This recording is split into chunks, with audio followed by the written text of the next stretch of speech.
नमस्कार, आप देख रहे हैं सिटी सेंटर शो। मुंबई से मैं हूं पूजा भारद्वाज। बात करते हैं राजधानी दिल्ली की, जहां गैंगस्टर्स और उनके शूटर कानून व्यवस्था की धज्जियां उड़ा रहे हैं। कुछ ही समय में 4 कारोबारियों के यहां कई राउंड फायरिंग हुई, करोड़ों की रंगदारी मांगी गई, पोस्टर नुमा पर्ची फेंकी जा रही है जहां गैंगस्टर्स की तस्वीरें छपी हुई हैं। तो रंगदारी के नाम पर दिल्ली एनसीआर में किस तरह से गैंगस्टर्स दहशत फैला रहे हैं, इस रिपोर्ट में आपको दिखाते हैं।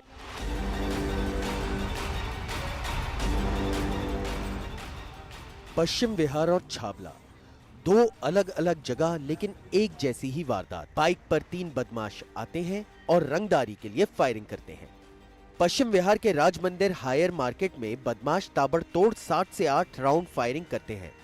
गोलियों से दुकान के शीशे चकनाचूर हो गए। गनीमत रही कि गोली किसी को लगी नहीं। सूत्रों के मुताबिक अमेरिका में बैठा लॉरेंस बिश्नोई गैंग का सहयोगी गैंगस्टर कपिल सांगवान रंगदारी के लिए दुकान के मालिक को धमकी दे रहा था। राज मंदिर हायर मार्केट के आउटलेट पूरे भारत में हैं। इससे पहले मंगलवार को क्या हुआ, वो सीसीटीवी की इन तस्वीरों में देखिए।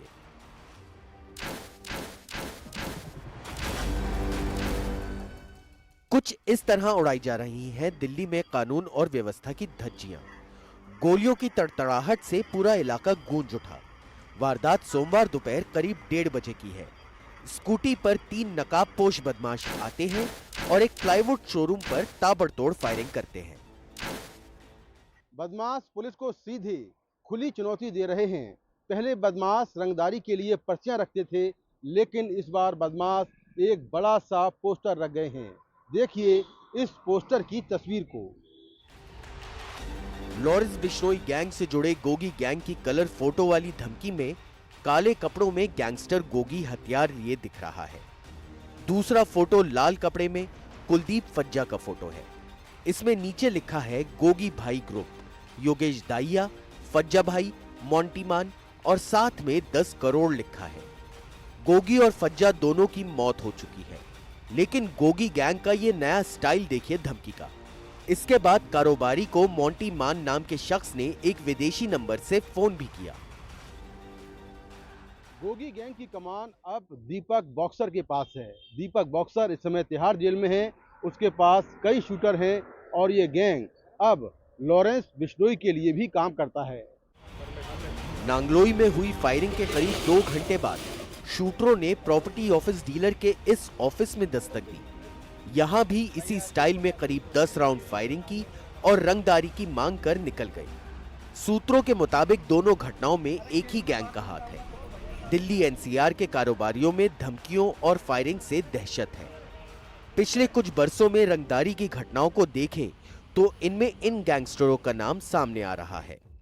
लॉरेंस बिश्नोई, अनमोल बिश्नोई, गोल्डी बराड़, रोहित गोदारा, हिमांशु भाऊ, कपिल सांगवान उर्फ नंदू, लॉरेंस का विरोधी बाबिया गैंग, नीरज बवाना और काला जठेड़ी।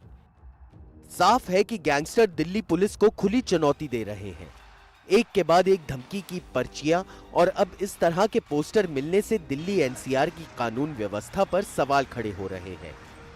धमकियां कारोबारियों को ही नहीं, सट्टेबाजों, ऑनलाइन गेमिंग, टोल चलाने और शराब के कारोबार से जुड़े लोगों को भी दी जा रही है।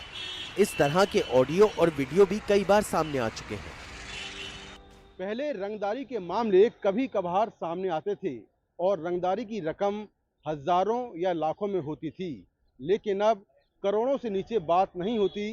रंगदारी की रकम इस समय 5 करोड़ से लेकर 15 करोड़ तक है और ये पैसे ना देने पर अंजाम भुगतने की धमकी या फिर हत्या। दिल्ली और एनसीआर में लगातार गैंगस्टरों से दहशत है।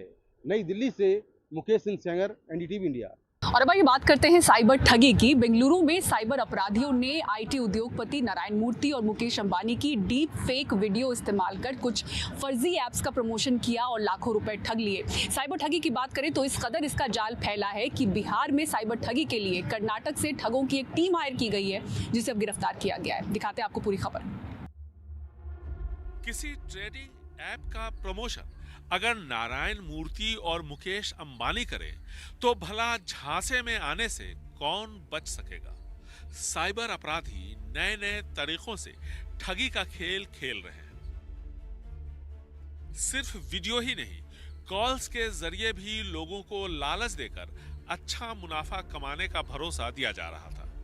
इस फर्जी वीडियो की चपेट में आकर लोगों ने करीब 1 करोड़ रुपए गंवा दिए। हद तो तब हुई जब एक शख्स को रतन टाटा की आवाज में एक खास ऐप के जरिए निवेश का सुझाव दिया गया और यह कॉल रतन टाटा के निधन के बाद किया गया था। इस मामले में भी पुलिस ने शिकायत तो दर्ज कर ली, लेकिन बेंगलुरु पुलिस कमिश्नर को इस घटना की खबर तक नहीं थी। किस पुलिस स्टेशन का ये मामला है, मैं पता करूंगा।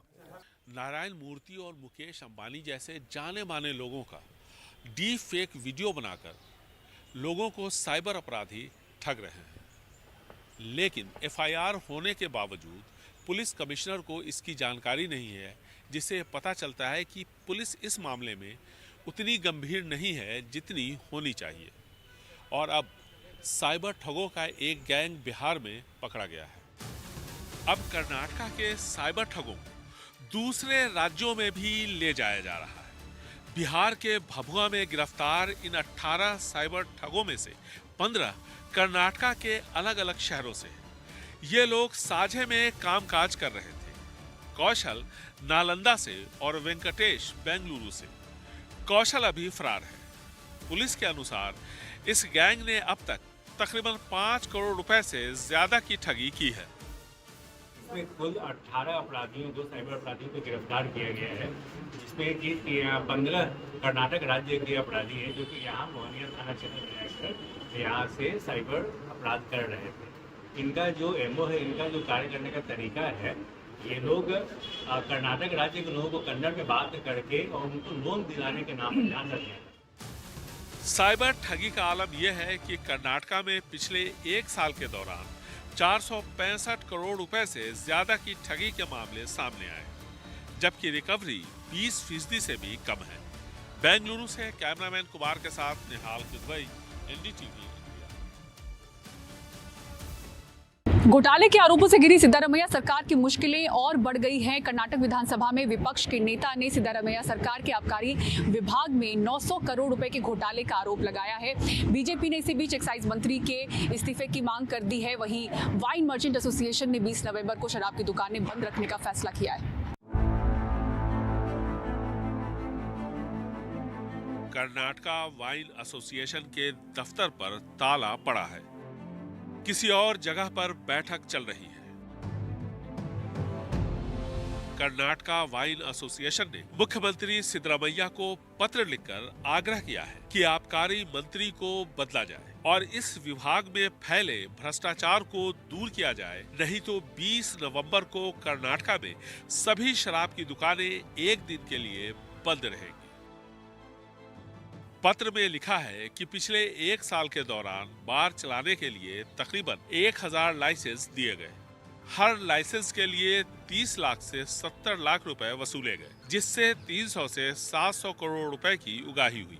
एक और मांग यह है कि जिन जगहों पर एक्साइज इंस्पेक्टर्स 3 साल से ज्यादा समय से हैं, उनका तबादला किया जाए।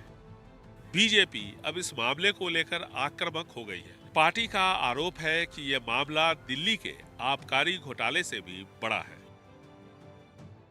900 crores, 800 to 900 crores corruption happened in the 900 crore रुपए से ज्यादा का घोटाला है। दिल्ली के केजरीवाल के 100 करोड़ रुपए के घोटाले से ज्यादा का ईडी की जांच के लिए फिट है। केजरीवाल। आबकारी मंत्री आरबी थिम्मापुर ने आरोपों को निराधार बताया। उनका कहना है कि उन्होंने अधिकारियों को ये सुनिश्चित करने के निर्देश दिए हैं कि शराब की गुणवत्ता में किसी तरह का समझौता न हो और मिलावटी शराब बाजार में न आए।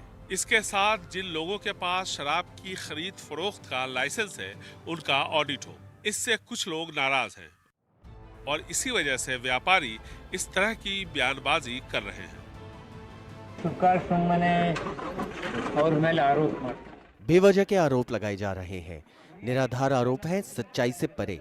अगर थोड़ी भी सच्चाई हो तो हम इस्तीफा दे देंगे। अगर हम डर गए तो राजनीति नहीं कर पाएंगे। बीजेपी सत्ता में थी। कांग्रेस ने 40% कमीशनखोरी का आरोप बीजेपी सरकार पर लगाया। इसका खामियाजा विधानसभा चुनावों में बीजेपी को भुगतना पड़ा। बीजेपी चुनाव हार गई। अब कांग्रेस सत्ता में है। बीजेपी ने इसी तरह कमीशन खोरी का आरोप कांग्रेस सरकार पर लगाया है। विधानसभा का सत्र शुरू होने जा रहा है। ऐसे में सिद्धरमैया सरकार को इस मामले पर अपना रुख साफ करना होगा। बेंगलुरु से कैमरामैन कुमार के साथ निहाल खुदवई, एनडीटीवी इंडिया। और पीएमएलए को लेकर सुप्रीम कोर्ट का अहम फैसला आया है। इसके मुताबिक पीएमएलए के तहत लोक सेवकों के खिलाफ मुकदमा चलाने के लिए सरकार की अनुमति लेना जरूरी होगा। सीआरपीसी की धारा 197 पीएमएलए में भी लागू होगी। सुप्रीम कोर्ट ने आंध्र प्रदेश के पूर्व मुख्यमंत्री वाईएस जगनमोहन रेड्डी से जुड़े आय से अधिक संपत्ति के मामले में पूर्व आईएएस अधिकारी विभू प्रसाद आचार्य की राहत बरकरार रखी। ईडी की याचिका खारिज हो गई है और कोर्ट ने 2016 के मनी लॉन्ड्रिंग मामले को रद्द करने का फैसला बरकरार रखा। जस्टिस अभय एस ओक और जस्टिस एजी मसीह की बेंच ने यह फैसला दिया। अदालत ने कहा कि आचार्य जो सरकारी कर्मचारी थे, उनके खिलाफ मुकदमा चलाने के लिए सरकार से कोई मंजूरी नहीं ली गई थी, इसलिए ये धारा 197 सीआरपीसी का उल्लंघन है।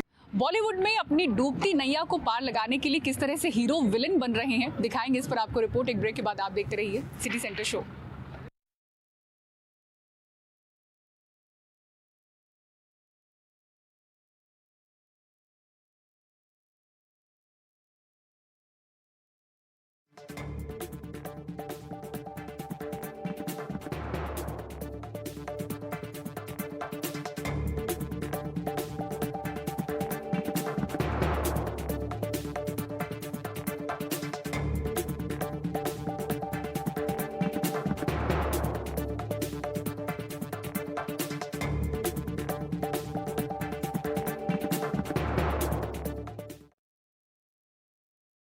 सर्वोकॉन ट्रांसफॉर्मर्स एंड स्टेबलाइजर रखे सब कंट्रोल में। सर्वोकॉन